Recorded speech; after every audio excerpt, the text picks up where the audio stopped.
ऐसी भाभी सबको मिले, मुझे तुम पर गर्व है। लड़के वाले मेरी ननद को देखकर जा चुके थे। उनके चेहरे से हमेशा की तरह नकारात्मक प्रतिक्रिया ही देखने को मिली थी।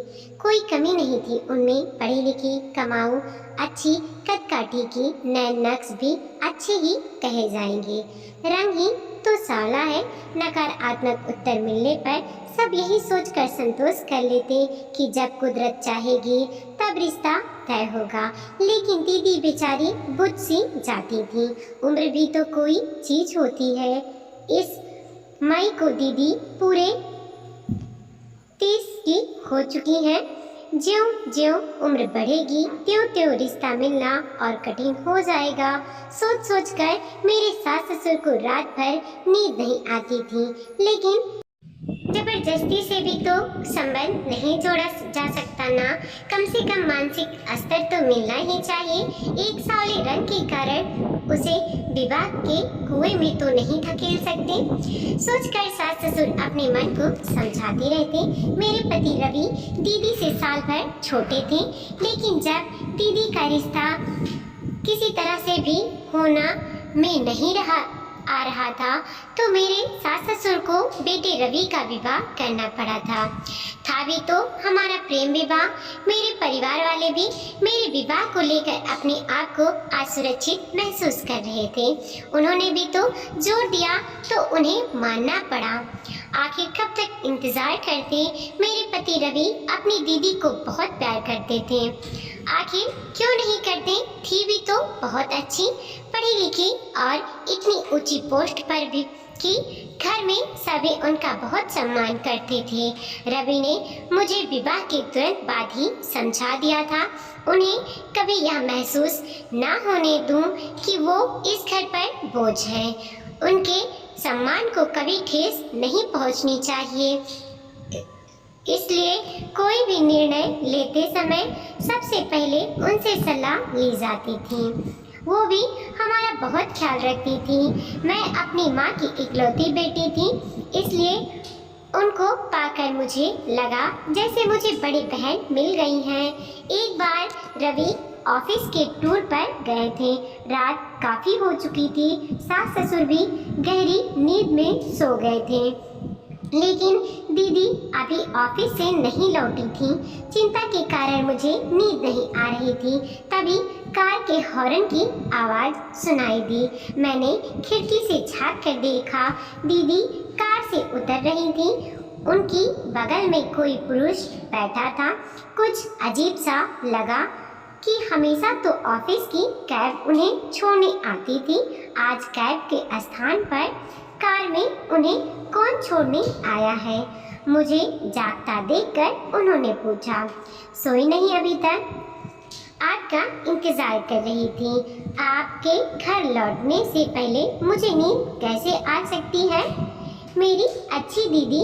मैंने उनके गले में बाहें डालते हुए उनके चेहरे पर खोजी नजर डालते हुए कहा, आपके लिए खाना लगा दूं? नहीं, आज ऑफिस में ही खा लिया था। अब तू जाकर सो। गुड नाइट दीदी, मैंने कहा और सोने चली गई। लेकिन आंखों में नींद कहाँ। दिमाग में विचार आने लगे कि कोई तो बात है। पिछले कुछ दिनों से दीदी कुछ परेशान और खोई खोई सी रहती हैं। ऑफिस की समस्या होती तो वह घर में अवश्य बताती। कुछ तो ऐसा है जो अपने जो भाई कम और मित्र अधिक है से साझा तो करती। और आज इतनी रात को देर से आना, वह भी किसी पुरुष के साथ, जरूर कुछ दाल में काला है। इसी पुरुष ने विवाह करना चाहती हैं तो पूरा परिवार जानकर बहुत खुश होता। सब उनके सुख के लिए उनकी पसंद के किसी भी पुरुष को स्वीकार करने में तनिक भी देर नहीं लगाएंगे। इतना तो मैं अपने विवाह के बाद जान गई हूँ। लेकिन बात कुछ और ही है जिसे वो बता नहीं रही है। लेकिन मैं इसकी तह में जाकर ही रहूंगी। मैंने मन ही मन तय किया और फिर गहरी नींद की गोद में चली गई। सुबह 6 बजे आँख खुली तो देखा दीदी ऑफिस के लिए तैयार हो रही थी। मैंने कहा, क्या बात है दीदी, आज जल्दी? मेरी बात पूरी होने से पहले ही वो बोली, हाँ आज जरूरी मीटिंग है इसलिए जल्दी जाना है। नाश्ता भी ऑफिस में कर लूँगी, देर हो रही है, बाय। मेरे कुछ बोलने से पहले ही वो तीर की तरह घर से निकल गई। बाहर जाकर देखा वही गाड़ी थी। इससे पहले कि ड्राइवर को पहचानूं वो फुर्र से निकल गई। अब तो मुझे पक्का यकीन हो गया कि आवाज़ से दीदी किसी गलत पुरुष के चंगुल में फंस गई हैं। हो ना हो वह विवाहित है, मुझे कुछ जल्दी करना होगा, लेकिन घर में बिना किसी को बताए, वरना वो अपने को बहुत अपमानित महसूस करेंगी। रात को वही बेटी दीदी को छोड़ने आया।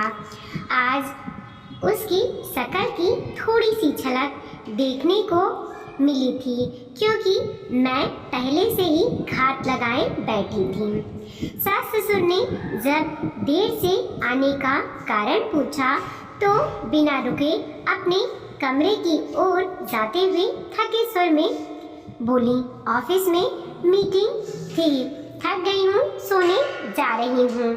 आजकल क्या हो गया है इस लड़की को, बिना खाए सो जाती है। छोड़ दे ऐसी नौकरी, हमें नहीं चाहिए, ना खाने का ठिकाना ना सोने का। माँ बड़बड़ाने लगी तो मैंने उन्हें शांत करवाया कि चिंता ना करें, मैं उनका खाना उनके कमरे में पहुंचा दूंगी, वो निश्चिंत होकर सो जाएं। मैं खाना लेकर उनके कमरे में गई तो देखा वो फोन पर किसी से बातें कर रही थी। मुझे देखते ही फोन काट दिया। मैंने अनुरोध करने पर उन्होंने थोड़ा सा खाना खाते हुए मैंने पाया कि पहले के विपरीत वो अपनी आंखें चुराते हुए खाने को जस तस निगल रही थी। कुछ भी पूछना उचित नहीं लगा। उनके बर्तन उनके लाख मना करने पर भी उठाकर लौट आई। 2 दिन बाद रवि लौटने वाले थे। मैं अपनी सास से शॉपिंग का बहाना करके घर से सीधा दीदी के ऑफिस पहुंच गई। मुझे अचानक आया देखकर एक बार तो वो घबरा गई कि ऐसी क्या ज़रूरत पड़ गई कि मुझे ऑफिस आना पड़ा। मैंने उनके चेहरे के भाव भांपते हुए कहा, अरे दीदी, कोई खास बात नहीं है, यहाँ मैं कुछ काम से आई थी, सोचा आपसे मिलते चलूँ। आजकल आप घर देर से आती हैं, इसलिए आपसे मिलना ही कहाँ हो पाता है। चलो ना दीदी, आज ऑफिस से घर छुट्टी ले लो, घर चलते हैं। नहीं, बहुत काम है, बॉस छुट्टी नहीं देगा।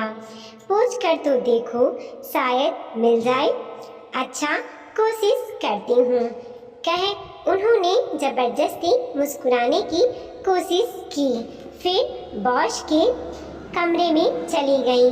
बॉस के ऑफिस से निकली तो वह भी उनके साथ था। अरे, यह तो वही आदमी है जो दीदी को छोड़ने आता है। मेरे मुंह से बेसकता निकला। मैंने चारों ओर नजर डाली। अच्छा हुआ आसपास कोई नहीं था। दीदी को इजाज़त मिल गई थी। उनका बॉस उन्हें बाहर तक छोड़ने आया, इसका मुझे कोई औचित्य नहीं लगा। मैंने उनको क्रोधने के लिए कहा, वाह दीदी, बड़ी शान है आपकी, आपका बॉस आपको बाहर तक छोड़ने आया। ऑफिस के सभी लोगों को आपसे ईर्ष्या होती होगी। दीदी फीकी सी हंसी हंस दी, कुछ बोली नहीं। सास भी दीदी को जल्दी आया देख कर बहुत खुश हुई। रात को सभी गहरी नींद में सो रहे थे। कि अचानक दीदी के कमरे से उल्टियाँ करने की आवाज़ें आने लगी। मैं उनके कमरे की तरफ लपकी। वो कुर्सी पर निढल सी पड़ी थी।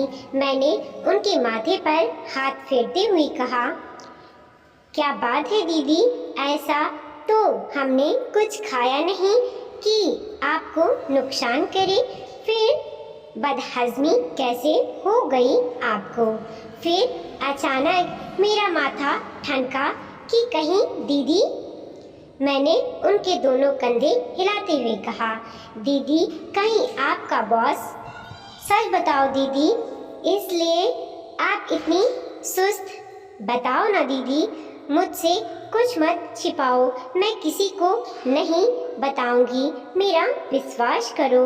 मैंने प्यार भरा स्पर्श पाकर और सत्वाना भरे शब्द सुनकर वो मुझसे लिपट कर फूट फूट कर रोने लगी और सकारात्मक में सिर हिलाने लगी। मैं शक्ति में आ गई कि कहीं ऐसी स्थिति ना हो गई हो कि अबॉर्शन भी ना करवाया जा सके।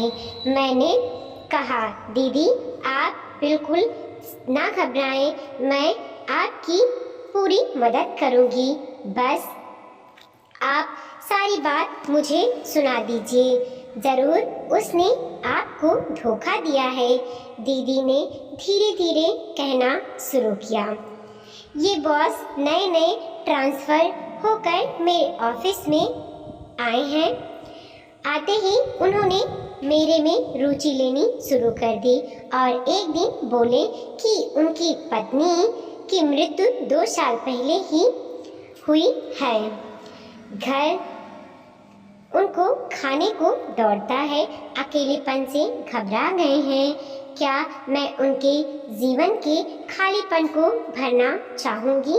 मैंने सोचा शादी तो मुझे करनी ही है, इसलिए मैंने उनके प्रस्ताव को स्वीकृति दे दी। मैंने उनसे कहा कि वो मेरे मम्मी पापा से मिल लें। उन्होंने कहा ठीक है, वो जल्दी घर आएंगे। मैं बहुत खुश थी कि चलो मेरी शादी को लेकर घर में सब बहुत परेशान हैं, सब उनसे मिलकर बहुत खुश होंगे।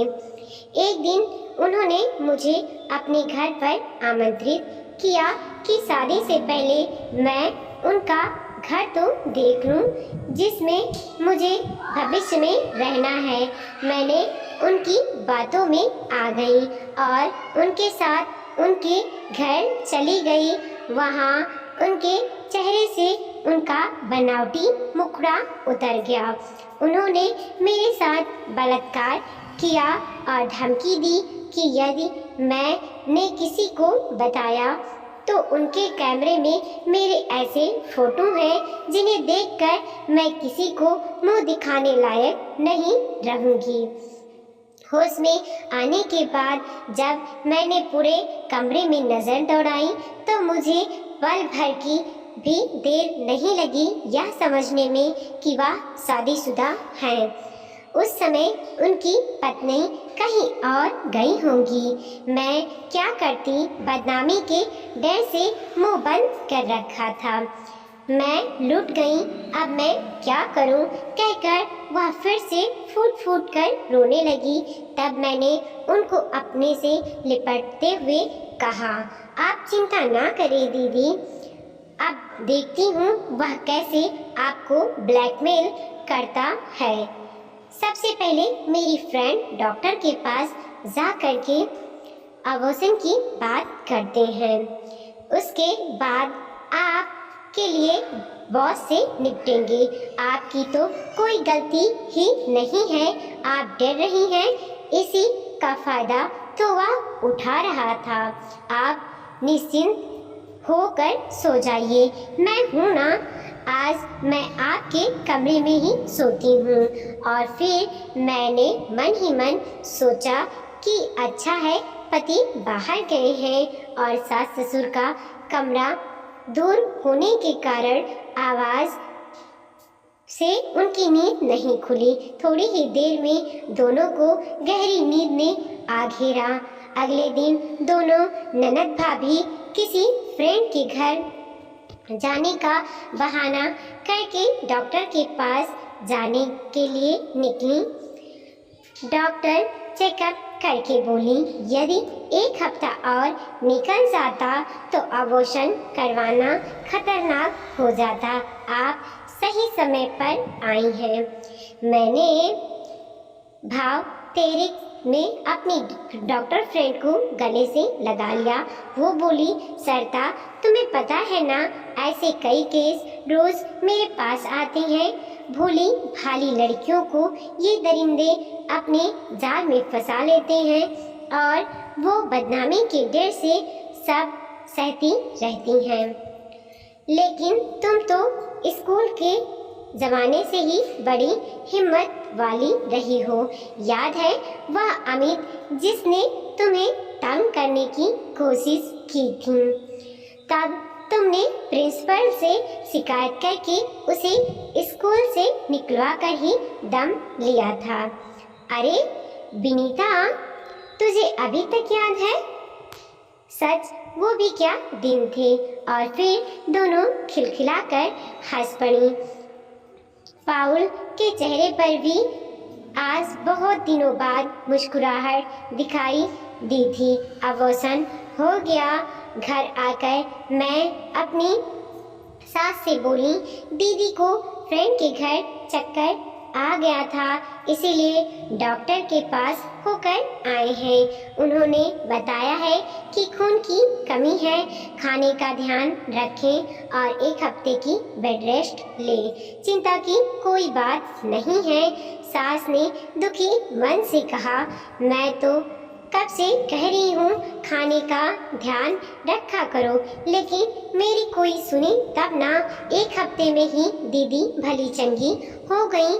उन्होंने मुझे गले लगाते हुए कहा, तुम कितनी अच्छी हो भाभी, मुझे मुसीबत से छुटकारा दिला दिया। तुमने माँ से भी बढ़कर मेरा ध्यान रखा। मुझे तुम पर बहुत गर्व है। ऐसी भाभी सबको मिले। अरे दीदी, पिक्चर अभी बाकी है। अभी तो उस दरिंदे से निपटना है। 1 हफ्ते बाद हम योजना अनुसार बॉस की पत्नी से मिलने के लिए गए। उनको उनके पति का सारा कच्चा चिट्ठा बयां किया तो वो हैरान होते हुए बोली, इन्होंने यहाँ पर भी नाटक शुरू कर दिया। लखनऊ से तो किसी तरह ट्रांसफ़र करवा कर यहाँ आए हैं कि शायद शहर बदलने से ये कुछ सुधर जाए, लेकिन कोई कहते हुए वो रुहासी हो गई। हम उनकी बात सुनकर अवाक रह गए। सोचने लगे कि इससे ही पहले ना जाने कितनी लड़कियों को उसने बर्बाद किया होगा। उसकी पत्नी ने फिर कहना शुरू किया, अब मैं इन्हें माफ़ नहीं करूँगी, सज़ा दिलवा कर ही रहूँगी। चलो पुलिस स्टेशन चलते हैं, इनको इनके किए की सज़ा मिलनी ही चाहिए। मैंने कहा, आप जैसी पत्नी हो तो अपराधी को बढ़ावा मिले ही नहीं। हमें आप पर गर्व है। और फिर हम दोनों ननद भाभी उसकी पत्नी के साथ पुलिस को लेकर बॉस के पास उनके ऑफिस पहुंच गए। पुलिस को और हम सबको देखकर वहां हक्का बक्का रह गया।